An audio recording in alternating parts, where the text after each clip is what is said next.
এই দেহ ছেড়ে মালিক রে যা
আমার এই ভাবি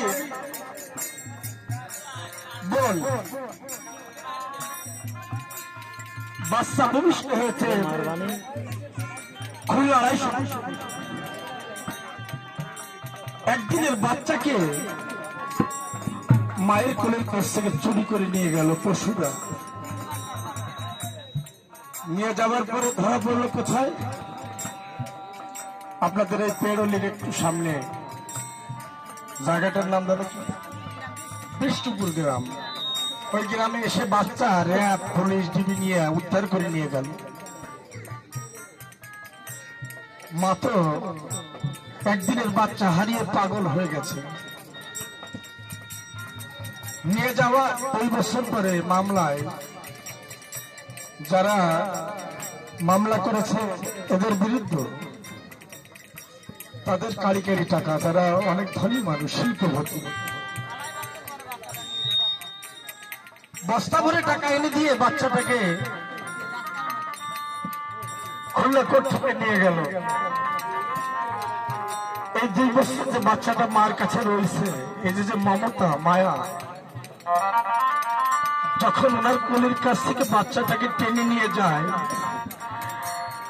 তাহলে যে কি করলো এটা যদি আপনাদের দেখাতে পারতাম তাহলে বুঝতেন যে মা বাবার আগে সন্তান মরে গেলে কেমন লাগে। যে মা বাবার সন্তান মারা যায়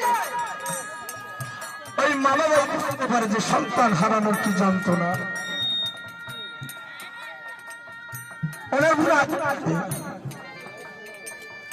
চোখে পানি পড়তে বলতে চোখে দেখে না, চোখে ঝাপসা দেখে। সপরিবারে পুতুলের মতন বাচ্চাটা,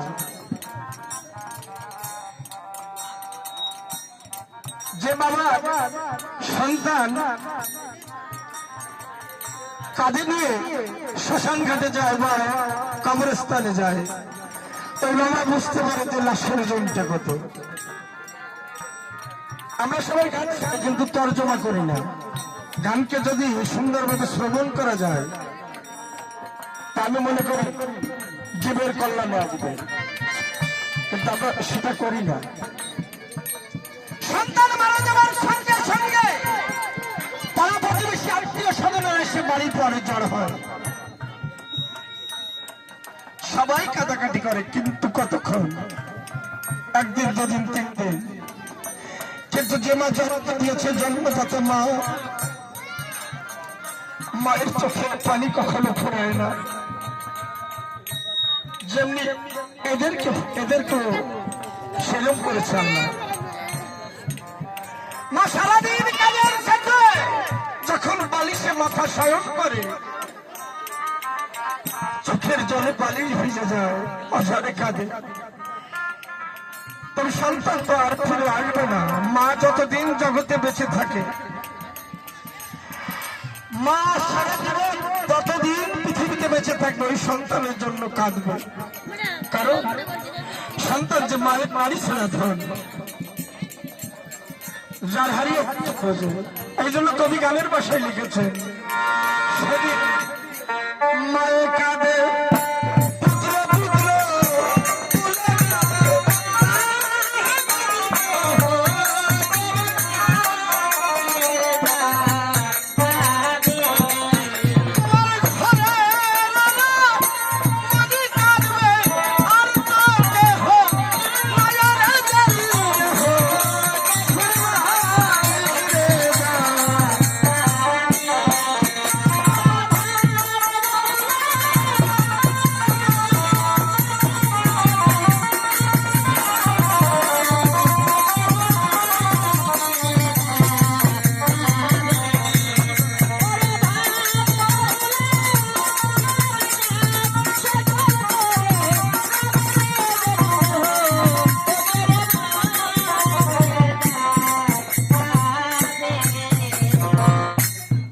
আমার ভাবি আজও কাঁদে বাচ্চার জন্য। কারণ কি জানেন, এই গাজীগানকে কষ্ট করে রাত জেগে যে পয়সা উপার্জন করে, ওই টাকাগুলো সবে বাচ্চার পিছনে খরচ করেছিল এই ব্যক্তিটা।